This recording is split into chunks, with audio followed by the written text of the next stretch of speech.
magaalada Nairobi caasimada dalka Kenya ayaa waxaa lagu qabtay kulan loogu baroodiiqay dadka ku waxyeeloobay qaraxii dhawaan ka dhacay magaalada Muqdisho maalinnimadii Sabtida ahayd ee la soo dhaafay. Kulanka ayaa waxaa soo agaasimay dhalinyaro isku soo abaabulay.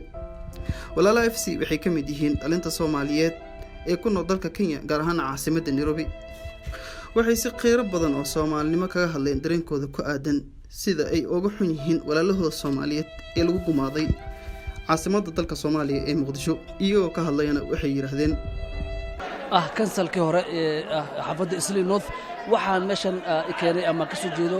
danqad ama dhiiraalin nagashay wixii ka dhacay 28 dhulkii wadankeen ahaa qaraxii ilmihii ardayda ahaa lagu xasuuqay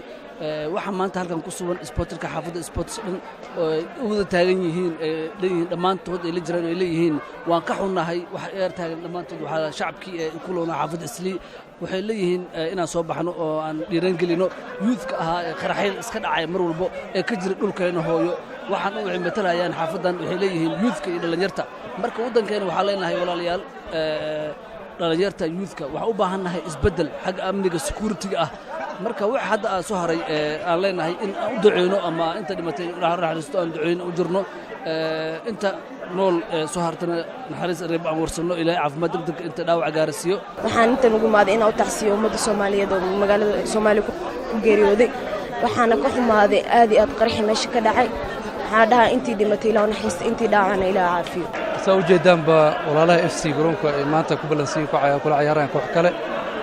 waxaan isugu nimaadnay maanta munaasabada inaan u muujino dareenkanaga ku aadan walaalahanaga Muqdisho lagu gumaaday daraad waa wax runtii laga naxo waxaan halkaan isugu nimaadnay macnaha walaalaheena aan u damqanay oo qaraxii Muqdisho ka dhacay marka waxaan leenahay aad iyo aad uga xunnahay marka intuu ku geeriyootana waxaan u rajaynaynaa in jannatul firdaws ilaahay uu ka waraabiyo inta dhaawacna uu ilaahay caafiyo. Assalamu alaykum ummadda Soomaaliyeed meel walba ay joogaan waxaan meeshan taasi ugu dirayaa dadkii lagu dilay Soomaaliya gacan ka xaq daran ku dishay waxaan leeyahay inna lillahi wa inna ilayhi raaji'uun kullu nafsin daaqatul mawt naf walba maalin bay go'daa xaq daran lagu dilay ilaahay uu naxariisto ummadda Soomaaliyeed ee magaalada ku geeriyootay xamar waxaan meesha u maanay inaan ka xunnahay dadkaas geeriyooday ee walaalaheena ee ardayda ee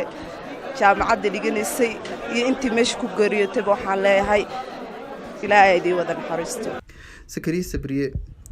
CNN, Nairobi.